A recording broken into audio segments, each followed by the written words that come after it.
Sir Mangalagiri నియోజకవర్గంలో నారా లోకేష్ గారు మొట్టమొదటిసారి గెలిచారు. గెలిచి 16 నెలలు అయింది. ఎలా పనిచేస్తున్నారు? చాలా బాగా పనిచేస్తున్నారండి. ఇదివరకు ప్రభుత్వం కంటే కూడా చాలా రెట్లు బాగా మెరుగ్గా ఉంది. డ్రైనేజీ సిస్టమ్ కానీ, రోడ్లు కానీ, మిగిలినవన్నీ కూడా చాలా చక్కగా ఉన్నాయండి. అలాగే పేదలకి ఈ ఇదివరకు ప్రభుత్వంలో అన్నా క్యాంటీన్ లాంటివి తీసేశారండి. కానీ మళ్ళీ అన్నా క్యాంటీన్ పునరుద్ధరించి పేదవాళ్ళు 2 పూట్ల భోజనం చేయడానికి అవకాశం కల్పిస్తున్నారండి. 3 పూట్ల ఉదయం టిఫిను, మధ్యాహ్నం, సాయంత్రం కూడా భోజనం సౌకర్యం 5 రూపాయలకి ఏర్పాటు చేశారు. అదొకటి సంతోషకరమైన విషయం. పేదలను ఆ విధంగా ఆదుకుంటున్నారు. అలాగే ఇళ్ళు కూడా శాంక్షన్ చేశారండి. అలాగే 1.5 సెంట్లు ఇదివరకు ప్రభుత్వంలో 1.5 సెంట్ ఇచ్చేవారు. ఇప్పుడు 2 సెంట్లు భూమి ఇచ్చి దాంట్లో ఇళ్ళకి మామూలుగా ప్రభుత్వం బ్యాంకుకి లోన్ అవకాశం కూడా ఇస్తున్నారు. ఆ విధంగా లోకేష్ గారు ఈ నియోజకవర్గాన్ని అన్ని విధాలా అభివృద్ధి చేస్తున్నారని చెప్పడానికి చాలా సంతోషిస్తున్నానండి. ఇప్పుడు ఈయన వచ్చిన తర్వాత ఇక్కడ 100 పడకల ఆసుపత్రి ఒకటి, అండర్ గ్రౌండ్ డ్రైనేజీకి వీటికి శంకుస్థాపన చేశారు. నిధులు కూడా కేటాయించారని చెప్పి కొంతమంది చెప్తున్నారు. మరి అది ఎంతవరకు వాస్తవం, ఎలా ఉందంటారు ఆ విషయంలో? వాస్తవేనండి, కేటాయించిన మాట వాస్తవమే. ప్రారంభోత్సవం అది కూడా శంకుస్థాపన కూడా జరిగినాయి. పనులు కూడా స్టార్ట్ అవుతాయండి. గ్రౌండ్ వర్క్ నడుస్తుంది. గ్రౌండ్ వర్క్ అయ్యి మామూలుగా ఈ డిజైన్స్ వర్క్స్ అవి నడుస్తున్నాయండి. టెక్నికల్ వర్క్స్ అవి కంప్లీట్ అవగానే మనకి వర్క్ అనేది స్టార్ట్ అయిపోతుంది సార్. సార్ నారా లోకేష్ గారు మంగళగిరి నియోజకవర్గంలో దాదాపుగా 98,000 పైచీలకు మంచి మెజార్టీతో గెలిచారండి. స్టేట్లో ఎవరో కూడా అంత మెజార్టీ రాలేదండి. మరి ఆయన గెలిచి 16 నెలలు అయింది. పని విషయంలో ఎలా పనిచేస్తున్నారు? సమస్యలు ఎలా పట్టించుకుంటున్నారు? పని బాగానే చేస్తున్నారండి, ఇబ్బంది ఏం లేదు, ఎంతో బాగానే చేస్తున్నారు. ఇప్పుడు మరి ఆయన మొన్నటి వరకు కూడా ఆయనకి పదవులు అంటే తెలియదు, గవర్నమెంట్ అంటే పెద్దగా ఐడియా లేదు కదా ఆయనకి. మొదటిసారి ప్రత్యక్ష ఎన్నికల్లో పోటీ చేసి గెలిచారు. మరి ఎలా ఉందంటారు ఆయన పరిపాలన? ఆయన పరిపాలన సూపర్గా ఉందండి. ఏ క్లాసుగా చేస్తున్నారు. అంటే తండ్రి చాటు బిడ్డ ఆయన రాజకీయం రాదని చెప్పి అని అన్నారు కదా. అది వాళ్ళు ఎవరు ఏదో అనుకుంటారు. ఆయన దగ్గర ఉంది టాలెంట్, బాగా చేస్తారు. ఆయనకి ప్రజలు అంటే ఇద్దరికి బాగా. మరి రాబోయే రోజుల్లో ముఖ్యమంత్రి ఆయనే, చంద్రబాబు నాయుడు గారి తర్వాత ఆయన అని అంటున్నారు. మీరేమంటారు దానికి? అయితే అవ్వచ్చు, ఎందుకంటే మళ్ళీ ఏదో ఏజ్ పెరిగిందని అంటున్నారు కదా కొంతమంది. అయితే అవ్వచ్చు. అయినా నారా లోకేష్ గారు వచ్చిన తర్వాత అభివృద్ధి పనులు ఏం జరుగుతున్నాయండి ఇక్కడ లోకల్గా మీకు మంగళగిరి నియోజకవర్గంలో? అది అందరికీ కుటుంబ మిషన్లు ఇస్తున్నారు. ఏదైనా ఆపద వచ్చిన వాళ్ళకి వస్తే అని చెప్తే వాళ్ళ పని వాళ్ళు చేస్తున్నారు. కూటమి ప్రభుత్వం అధికారంలోకి వచ్చి 16 నెలలు అయింది. చాలామంది ఏమో బాగుందని అంటున్నారు, కొంతమంది బాగోలేదని అంటున్నారు, సంక్షేమం ఇస్తున్నారు, అభివృద్ధి లేదని మాట్లాడుతున్నారు. ఇలా ఎవరి రకాలుగా వాళ్ళు ఒపీనియన్ చెప్తున్నారు. ఒక ఓటర్గా మీకేమనిపిస్తుంది? కూటమి ప్రభుత్వ పరిపాలన ఎలా ఉందని అంటారు? 2014లో టీడీపీ ప్రభుత్వం ఉన్నప్పుడు 2019లో ఒకసారి చూద్దామని చెప్పి జగన్మోహన్ రెడ్డిని గెలిపించారు.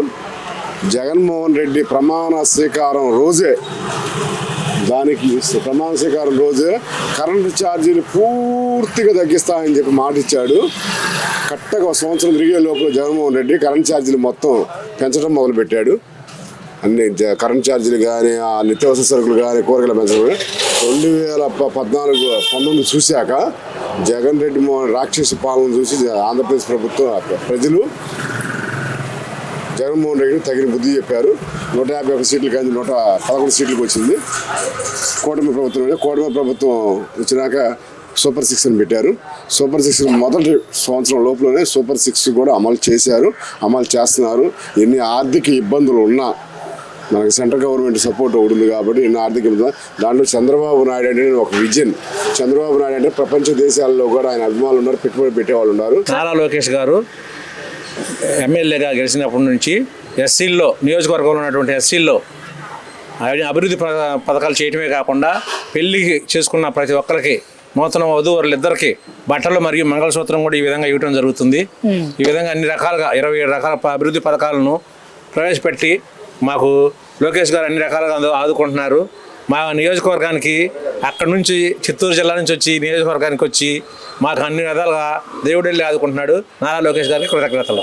అంటే ఈ నారా లోకేష్ గారు తన సొంత ఖర్చులతో, నారా లోకేష్ గారు తన సొంత ఖర్చులతోనే అన్ని నియోజకవర్గాలు వేయకపోయినా లోకేష్ గారు ఒక్కళ్ళే ఆయన నియోజకవర్గం మొత్తం ఇచ్చుకుంటున్నారు. ఈ విధంగా ఎంత విలువ చేస్తుంది అంటారు? ఇది ఒక 20,000 దాకా ఉండొచ్చు. ఈ బట్టలు ఒక 10,000 దాకా ఉండొచ్చు. మొత్తం 30,000 గట్టిగా ఉంటాయి. అంతా కలుపుకుంటే 30,000 రూపాయలు విలువ చేసే వస్తువులు ప్రతి ఎస్సీ కుటుంబంలో పెళ్లి చేసుకుంటున్నటువంటి నూతన వధూవరులకు వస్త్రాలతో పాటు మంగళసూత్రం కూడా ఇవ్వడం జరుగుతుంది. అంటే ఇది ఏదైనా ఒక ప్రేమ వివాహాలకా లేదంటే పెద్దల కూతురు అన్ని వివాహాలు పెద్దలు కుదిర్చిన వివాహాలన్నిటికీ ఇస్తాం. ఎవరైనా కానీ దళితుల్లో పెళ్లి పెళ్లి చేసుకున్న వాళ్ళకి. మరి నారా లోకేష్ గారి పని విధానం ఎలా ఉంది, ఎలా పని విధానం అన్ని రకాలుగా బాగుంది. మంగళగిరి మున్సిపాలిటీలో కానీ తాడేపల్లి మున్సిపాలిటీ కాకుండా దుగ్గిరాల మండలం ఒక పల్లెటూరులు ఉన్నాయి. ఆ పల్లెటూరులో కూడా తెనాల నుంచి మంగళగిరి నుంచి తెనాలి వెళ్తానికి అంతకుముందు దారి లేక కనీసం గతుకుల రోడ్లో వేల మంది వందల మంది కూడా చనిపోయారు. చక్కని రోడ్లు వేసారు, తారు రోడ్లు వేయడం జరిగింది. కాలువలో కాలువలు కూడా ఈ 5 సంవత్సరాల్లో తీసిన వాళ్ళే లేరు. కాలువల కూడికలు కూడా తీయించారు, రోడ్లు వేయడం కూడా జరిగింది. మంచినీటి సదుపాయాలు ఎలా ఉన్నాయండి? మంచినీటి సదుపాయాలు అయితే ఆల్రెడీ అన్ని జలజీవన మిషన్ కింద అన్ని ఊర్లో పైపులు కూడా అందరికి ఇంటింటికి నీటి కనెక్షన్లు ఇస్తున్నారు. అన్ని విధాలుగా బాగా చూసుకుంటారు మమ్మల్ని లోకేష్. మరి మీ ఎమ్మెల్యే గారి పనితనం బాగుందని అంటున్నారు కదా, మరి రాబోయే రోజుల్లో ఆయన ఇంకా ఎమ్మెల్యే అయ్యి ఇంకా శాశ్వతంగా మీ నియోజకవర్గానికి ఉండిపోతారంటారా? శాశ్వతంగా ఉండాలని కోరుకుంటున్నాం. ఆయన ఎట్టి పరిస్థితుల్లో ఆయన అభివృద్ధి పథకాలు చేస్తున్నారు కాబట్టి ఎట్టి పరిస్థితుల్లో ఈసారి కూడా లోకేష్ గారు గెలుస్తారు. మంగళగిరి నియోజకవర్గంలో నారా లోకేష్ గారు ఇప్పటి వరకు కూడా స్టేట్లో ఎవరు గెలవనంత మెజారిటీతో గెలిచి 16 నెలలు అయింది కదా. ఇక్కడ పని విధానం ఎలా ఉంది, ఎలా పనిచేస్తున్నారు ఆయన? పని విధానం అంటే అసలు గెలవక ముందు కూడా పని విధానం బాగానే ఉందండి. 29 సంక్షేమ పథకాలు అమలు చేశాడు. గెలిచిన తర్వాత కూడా ఏం తీసుకోకుండా మళ్ళీ వాటికి విడిగా మంచి కార్యక్రమాలు పెట్టి ముందుకు తీసుకెళ్తున్నాడు. మరి 100 పడకల ఆసుపత్రి అని చెప్పేసి ఒకటి బిగిన్ చేశారు. డొంక రోడ్లు ఏవైతే ఉన్నాయో అవి మొత్తం రోడ్లు వేయడం జరిగింది. గొంతులు ఉన్న రోడ్లు కూడా తీసేసి మొత్తం మంచి రోడ్లు వేయడం జరుగుతుంది. అలాగే చెత్త రహిత అంటే చెత్త ఇప్పుడు దగ్గర ఎక్కడ లేని రాష్ట్రంలోనే మొత్తం చెత్త ఈ కాన్స్టిట్యున్సీలో మొత్తం తీసేసి శుభ్రం చేసేసి ఇప్పుడు ఆదర్శంగా నిలిచింది ఇక్కడ. ఎందుకంటే క్లీన్ అండ్ గ్రీన్ పథకం కింద ఏదైనా కానీ ఆదర్శంగా నిలిచింది. ఎందుకంటే ఇప్పుడు మొన్న మీకు అవార్డులు కూడా ఇచ్చారు మొన్న కమిషనర్ గారికి, ఎంటీఎంసీ కమిషనర్ గారికి. అలాగే మన రాష్ట్రంలో 4 కాన్స్టిట్యున్సీకి అవార్డులు వచ్చినాయి. దానిలో మన మంగళగిరి ఎంటీఎంసీ పరిధి ఉండటం కూడా నారా లోకేష్ గారి గొప్పతనం మేము భావిస్తున్నాము. మరి నారా లోకేష్ గారు ఇక్కడికి వచ్చిన తర్వాత జరిగినాయి చాలా వరకు చెప్తున్నారు. ఆయన మంత్రిగా ఉన్నారు, ఒకవైపు విద్యాశాఖ, ఇంకో ప్లస్ ఐటీ శాఖ మంత్రి, పరిశ్రమలు తీసుకురావడానికి.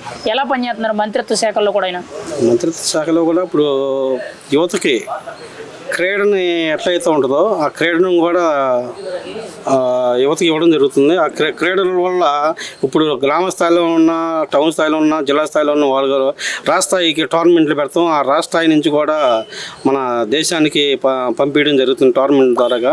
అలాగే క్రీడల్ని ప్రోత్సహించడం ద్వారా కూడా బాగానే ఉంది. అలాగే చేనేతకు వచ్చేదానికి అంతర్జాతీయ చేనేత అని చెప్పేసి మామూలుగా అసలు వాళ్ళని కూడా దత్తత తీసుకొని వివర్శాల పెడతాం. వాళ్ళకి 10 రూపాయలు లాభం వస్తే ఈ వర్ష శాల ద్వారా కూడా 20 రూపాయలు లాభం వచ్చే ద్వారా వాళ్ళను కూడా ఇవ్వడం జరుగుతుంది. ప్రతి ఒక్క కులానికి కూడా మంచి చేయడం జరుగుతుంది. అంటే నారా లోకేష్ గారు ఇప్పటి వరకు కూడా ఆయనకి పదవులు తెలియదు, ఆయన ప్రత్యక్ష ఎన్నికల్లో లేరు. మరి మొట్టమొదటిసారి గెలిచిన తర్వాత ఇప్పుడు ఆయన సరైన రాజకీయ నాయకుడిలాగా ఆయన మారగలుగుతున్నాడు, ఆయన చేయగలుగుతున్నారంటారా? ఇప్పుడు ఏదో చెబుతారు చూసావా, నూరంగా దాని సాన బాగా ఇదైపోయిందని చెప్పేసి అట్లానే అట్లా తయారైపోయాడు వజ్రం. ఇప్పుడు మట్టిలో దొరికింది ఎట్లా ఉంటుంది, అది దాన్ని బయటకు తీస్తే ఆ వజ్రం అనేది బయట దొరికిద్ది. అది అంటే ఏం మాట్లాడలేదు, ఏం చేయలేదు అనుకున్న వాళ్ళే వాళ్ళ లోకేష్ గారు మాట వింటేనే ఒక్కొక్కరికి మామూలుగా లేదు, ఆ రకంగా మాట్లాడుతున్నారు. ఏ శాఖ అయినా సరే పని చేపిస్తున్నాడు. ఏ శాఖ అయినా సరే ఎవరికైనా ప్రజలకి మంచి జరగాలని చెప్పేసి ఎవరైనా పని చేయకపోతే వాళ్ళ శాఖను పరిగెత్తడం కానీ పని చేయడం కానీ తద్వారా పని చేయడం జరుగుతుంది. అంటే నారా లోకేష్ గారు ఒక రకంగా ముఖ్యమంత్రి గారికి షాడో సీఎంగా వ్యవహరిస్తున్నారు. అంత పొట్టు అంతా కూడా ఈయన దగ్గర నుంచి కంట్రోల్ జరుగుతుందని చెప్పి కొంతమంది ఆరోపిస్తున్నారు. మీరేం చెప్తారు దానికి?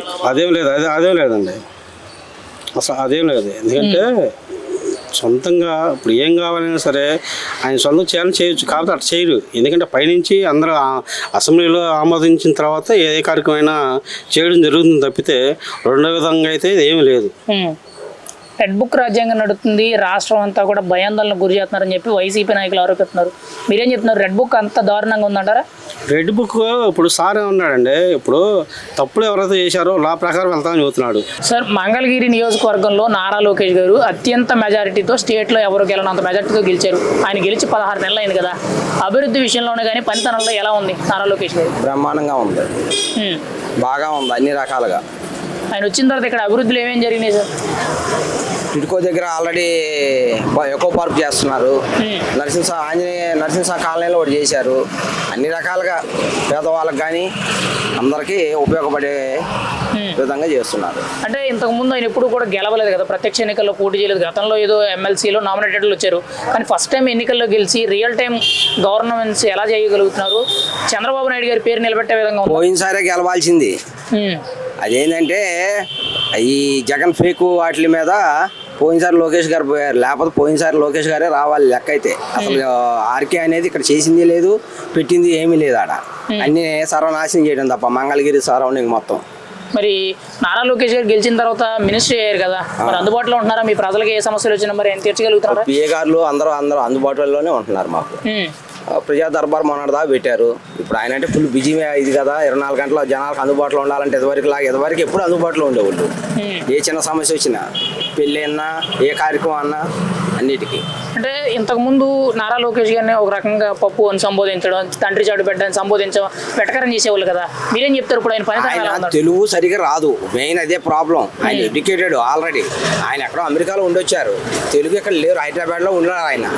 తెలుగు రాని వాళ్ళని నా మాట ఏదో కథ ఇది అయితే రోజు అలాంటి వాళ్ళు పప్పు అని చెప్పేసి దానికి ఒక పేరు పెట్టారు.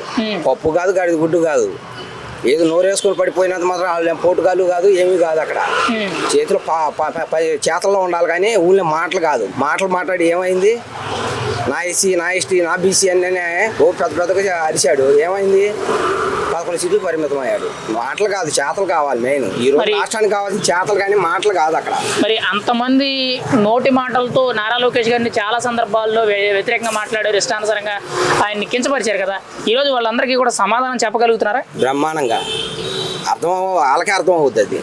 ఇప్పుడు ఆయన తెస్తున్న అన్ని కంపెనీలను కానీ ఆయన పెద్ద సీఈఓలతో కాంటాక్ట్ అయ్యి కంపెనీలని ఆంధ్రప్రదేశ్ తీసుకొస్తున్నాడంటే అసలు ఎలా ఇంకొకసారి జగన్ వచ్చినట్టయితే అసలు సగం రాష్ట్రం జనం ఖాళీ అయ్యేవాళ్ళు, ఒక రకంగా చెప్పాలి అంటే. మరి మీ మంగళగిరి నియోజకవర్గానికి ఇంకా శాశ్వత ఎమ్మెల్యే అంటారా? శాశ్వతంగా లోకేష్ అవుతారు, ఇంకెవరు రారు. మా వాళ్ళు కనీసం 4-5 సార్లు వచ్చారు. ముడుగురు హనుమంతరావు గారు, కాంట్రు కమల, అంతకంటే ముందు మా వాళ్ళే చేశారు. ఏం ఉపయోగం? మా పద్మశాలీస్కి ఏమి జరిగింది ఏమీ లేదు. ఓకే, ఇప్పుడు మరి నారా లోకేష్ గారి పనితనం మీద మీ అభిప్రాయం ఏంటి? అసలు ఆయన నడుచుకునే విధానం చంద్రబాబు గారు ఆయనే ఉండాలి. ఇంకా ఆయనకి వాళ్ళ నాన్నగారికి కుప్పం ఎలాగో లోకేష్ గారికి మంగళగిరి పర్మనెంట్ అవుద్ది. ఇక అందులో డోకాయే లేదు. ఒక మాటలో నారా లోకేష్ గారి గురించి మీరు ఏం చెప్తారు? మంగళగిరి ఎలా ఉందంటారు అభివృద్ధి? సూపర్గా ఉంది, దీనికే తిరుగులేదు. ఇంకొక 2-3 ఏళ్ళు, ఇప్పుడు సంవత్సరంన్నర అయింది. ఇంకా అసలు 2-3 ఏళ్ళు పోతే అసలు మంగళగిరి రూపురేఖలు మారిపోతాయి.